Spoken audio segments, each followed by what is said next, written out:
Hello and welcome to Spirit Touched. We're still talking about the portrait of Jesus and we're going to discuss him as the gardener. John 20:11 through 18. Let's take a look at one of my favorite hymns written in 1912. Put yourself in these verses as you read them. You are alone. Then the dew is still on the roses. You hear a sound or a voice behind you. Immediately you know it's the Son of God because you know his voice. It has a sweet sound that causes the birds to stop their singing because they know that voice too. Listen as its melody begins to ring in your heart. It makes you want to stay in that garden with him, even though it's almost nighttime. Yet he tells you to go back inside, but he will come to you there again. Genesis 3:8 tells us, before they were evicted, God walked and talked with Adam and Eve in the garden morning and evening. He does the same with us. He tells us we are his own. The garden is where we share our joys and sorrows with him. It's like no other time we can know with anyone but him. Mary Magdalene had shared times like that with Jesus, so it's no wonder she thought he was the gardener that morning. So when he spoke her name, she was thrilled to know her friend was alive and risen, just like he had told her and the others would happen. We talked about getting personal with God. Walking and talking with us in his garden is one of the ways he does. Those talks help us grow in his truth so that we can bloom. You see, we are flowers in his garden. The gentle dew of his sweet voice waters us. It's a joy to know that we are his. When we accept him as Lord, he begins to plant those seeds of truth in us. As we grow, our job is to plant those seeds in others. If we don't, then we can't grow. We wither and die. As we listen to the stories of others, we get fertilized. The more seeds we plant, the more flowers there are in his garden. To those of you who love flowers like I do, yes, there will be gardens and meadows full of them in heaven. The garden is one of those places where we can rest or pray or quietly praise him. Its fragrance restores and renews us. That earthly morning time prepares us for the day ahead. That evening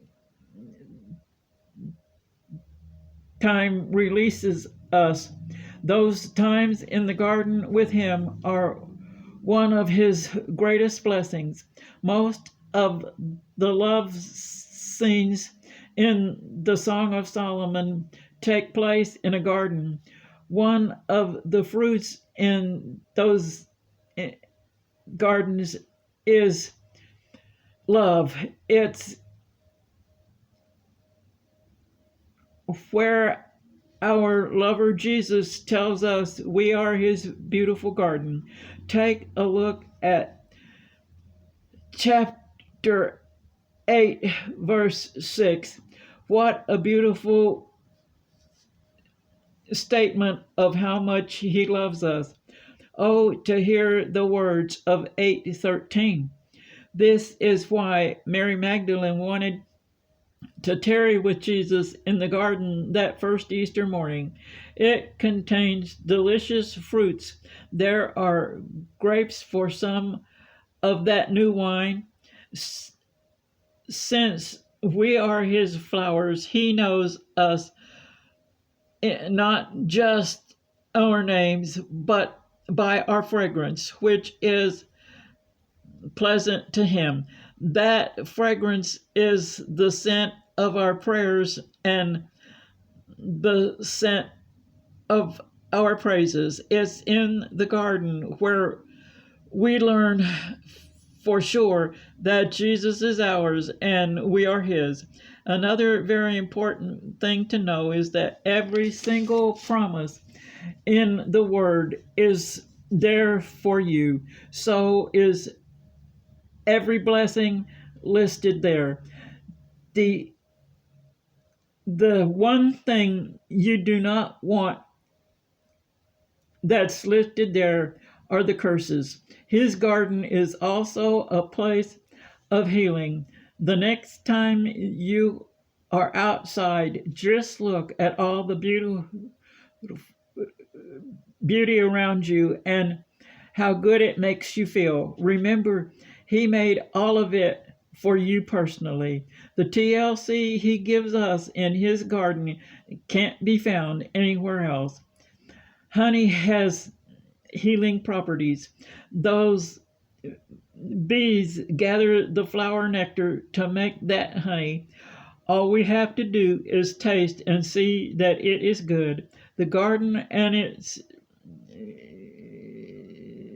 delights are there for us to enjoy with him. Those special people he puts in your life are his roses to you. That's why you need to stop and smell the roses.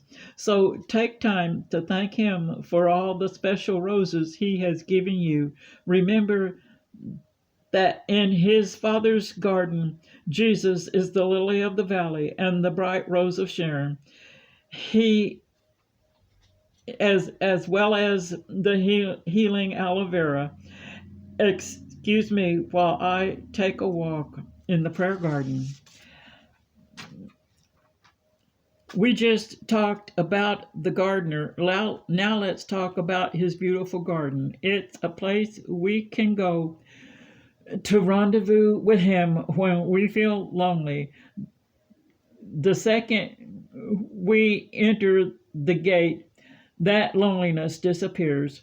When his fragrance touches our noses, we know he's there with his loving arms open, ready to embrace us. It's where he really gets personal with us. It's where he whispers soothing words of love into our souls. It's a faith-filled. It is a faith-filled fountain. It is a fountain filled with living water to slake our thirst. There's a bowl of fruit from the tree of life, along with a loaf of bread, so we can dine with him. It's where we can relax and soak in his presence while he washes away the cares of the world. For Mary Magdalene, that first Easter morning in that garden, all her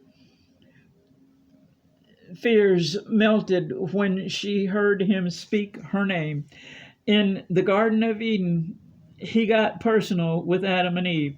It broke his heart when he had to escort them out and close the gates so they could never get back inside because of their sin.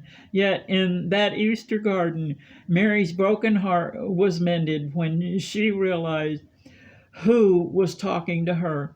I'm sure she remembered that night a few weeks before when she'd washed his feet with her tears, then dried them with her hair, then poured out her last vial of spikenard to anoint him for burial, even though she had no idea that's what she was doing.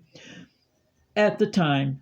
Don't you know, she also remembered that day she first met him when he cast those 7 devils out of her.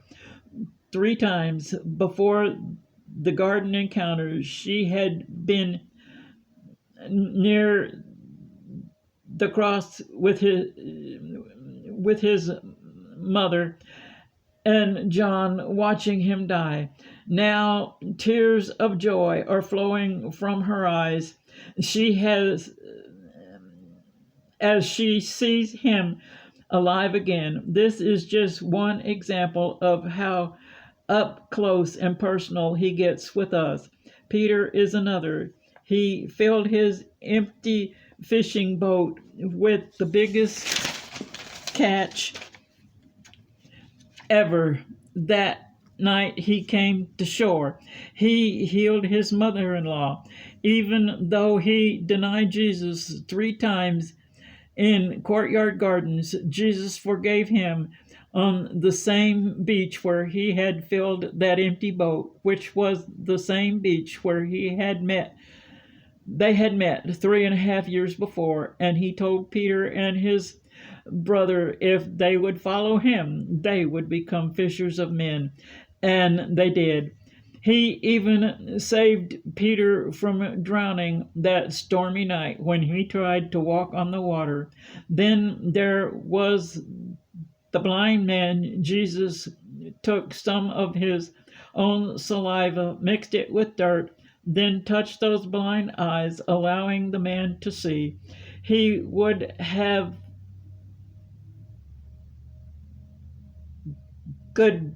gotten personal with the Pharisees, but they didn't let him. Remember, he only does what we allow him to for us and with us. He can't get personal with those who are full of doubt, fear, and unbelief. It's up to us to relax all of that, to release all of that into his control. He got so personal with the Samaritan woman at the well. Every sin she had ever, telling her every sin she'd ever committed, yet he did it gently and lovingly, to the point she ran back into town and told everyone she saw about her encounter with him. He pruned away her dead sins,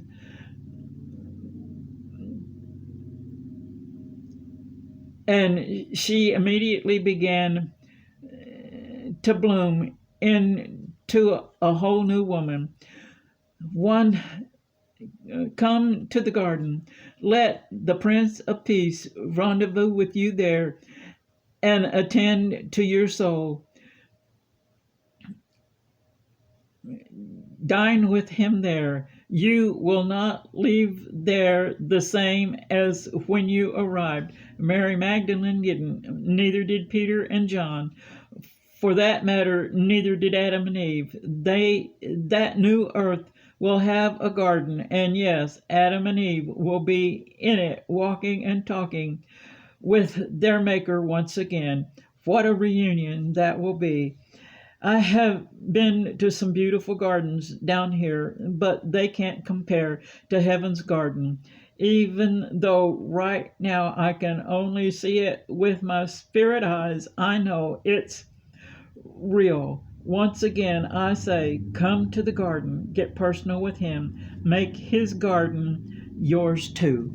You may send your prayer request to heanswerstwo@gmail.com.